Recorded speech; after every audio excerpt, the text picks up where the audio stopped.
My junior year of high school, my guidance counselor discouraged me from applying to colleges my senior year.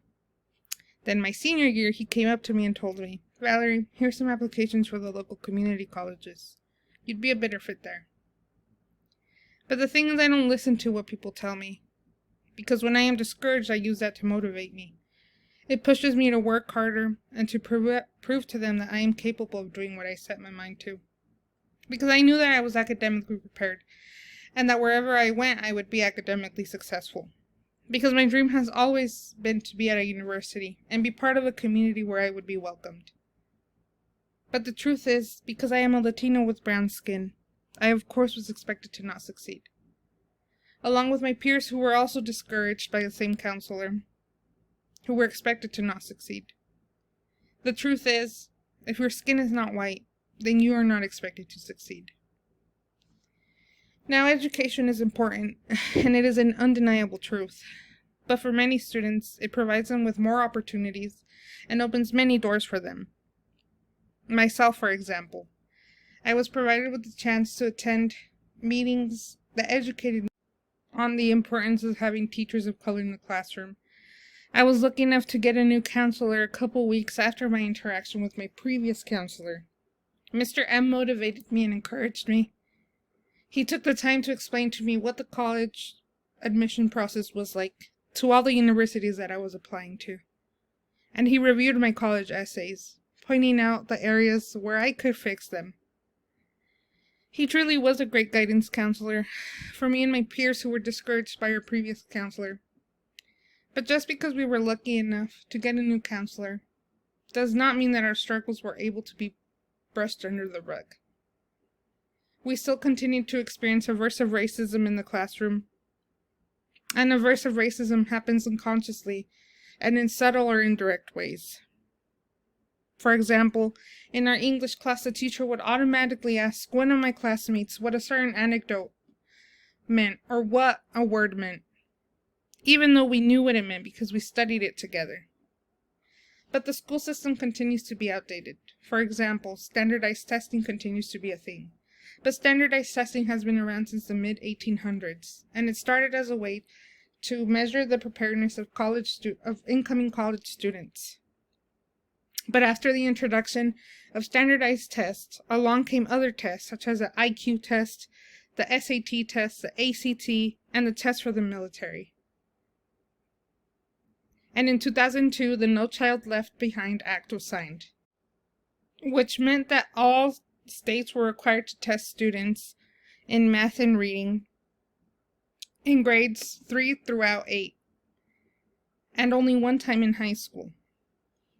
But the No Child Left Behind Act was later ended, and instead, the Every Student Succeeds Act was signed in by President Obama in 2015. The Every Student Succeeds Act is to make sure that all public schools provide a quality education for all kids. It gives the states the ability to say how schools are held accountable for student achievement, including the achievement of disadvantaged students.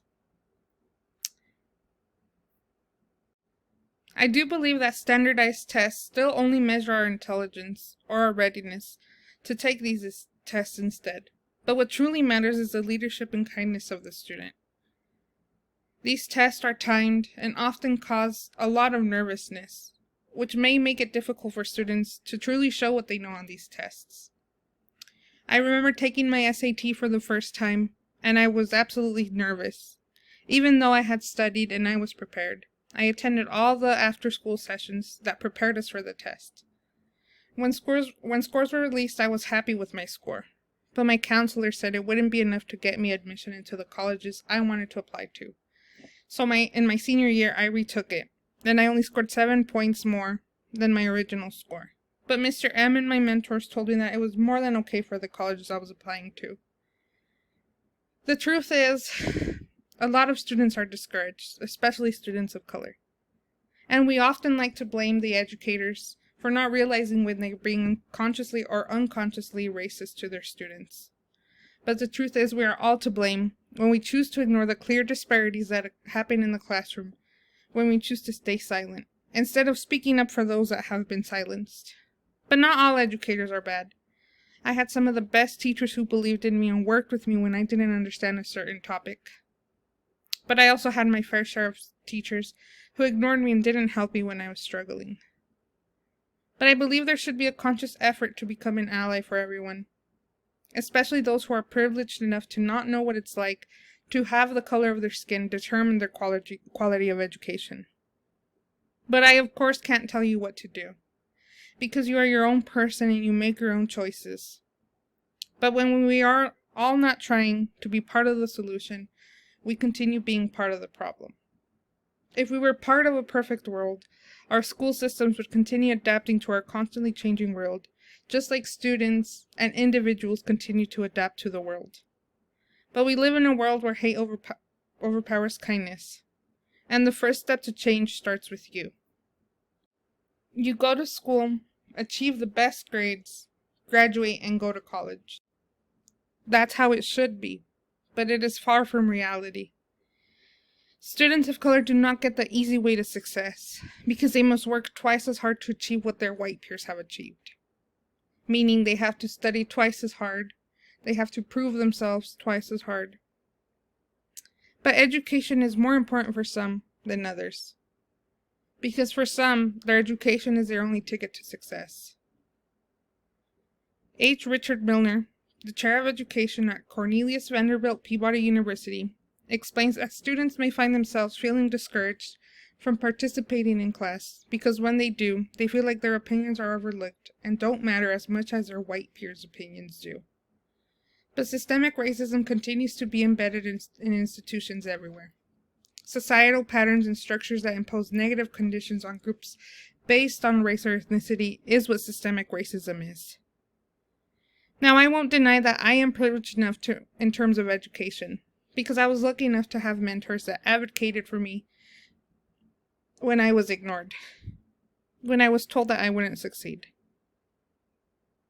It hurts students of color, though, because students of color should be able to go to school and feel like they are being empowered and feeling like their voices are being heard.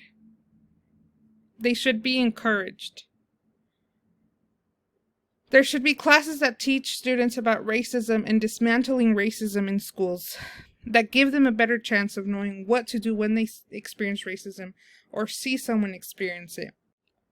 Dina Simmons is the founder of Liberated and an educator that believes that if young people are not equipped enough to confront inequity, they will grow up to be adults who are unable to identify biases, racism, and their complicity in oppressive structures.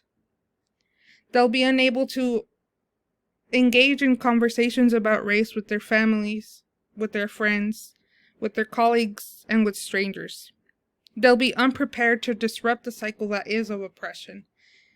Because if students are not being prepared to engage in conversations that are important like these, privileged white people, or privileged people in general, will continue being at the top, instead of everybody feeling equal in the world. Change starts with all of us speaking up to help graduation rates increase among those who are students of color. The National Institute for Education Statistics gathered data that showed that Asian Pacific Islander students had the highest adjusted cohort graduation rate with a 93%, but American Indian/Alaska Natives had a lower graduation rate with a 74%. Now, while the statistics do show that students of color have higher graduation rates than other years, it is still significantly lower than that graduation rates for those who are white students. Now, the decrease in graduation rates can be due to many factors, such as getting expelled, struggling academically, personal reasons, or not having any support. But as a student of color, I believe that the hardest part of high school is not having a mentor who will guide you through the difficult processes that are applying to colleges, applying for FAFSA, and applying to scholarships. W. Brad Johnson is a professor of psychology at the United States Naval Academy and believes that mentoring is especially important to the success of minority scholars who are heavily underrepresented in the upper ranks of the professorate. But oftentimes, though, students don't have the privilege to have mentors that are able to help them through the difficult process that is FAFSA and that is applying to college. I took a look at the FAFSA application and I felt lost. I didn't know how to fill it out. But luckily for me, I had my mentor who guided me through the application. But this is why I think it's important for students of color to have the resources available for them when they're going through these processes, because applying to FAFSA is a difficult process, especially if you haven't done it before. Dropout rates decreased from 8.3% in 2010 to 5.1% in 2019. But this graph shows us that the white status dropouts have always been lower than those of the Hispanic students, Black students, Pacific Islanders students, American Indian/Alaska Native students, or students who are more than one race. We can see that the white student dropouts are generally lower, but while dropout rates have decreased, they still continue to remain higher than those of white students. Zero tolerance policies are still active in schools, making it harder on students of color because they specifically target them.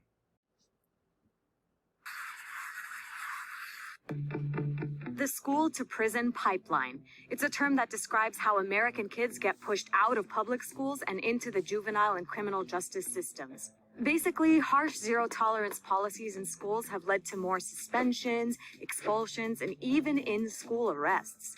Getting suspended or expelled means more time away from school, and it doesn't take an honor student to figure out that's bad news. In fact, expelled and suspended students are more likely to get held back a grade, end up in juvie, or just drop out altogether. And dropping out of high school makes you 3 times more likely to get arrested. Back in school, forget about hallway monitors. Students these days often have to deal with school police. Minor offenses that might have landed you in the principal's office back in the day can now actually lead to your arrest. Students of color and those with disabilities are disproportionately affected. Black students get expelled 3 times more than their white classmates, while a student with a disability is 2 times more likely to get an out-of-school suspension than everyone else. And it's not because these kids are just bad apples. The Justice Department found that Black students got harsher punishments than their white peers for doing the same things. So maybe it's time our education system got schooled?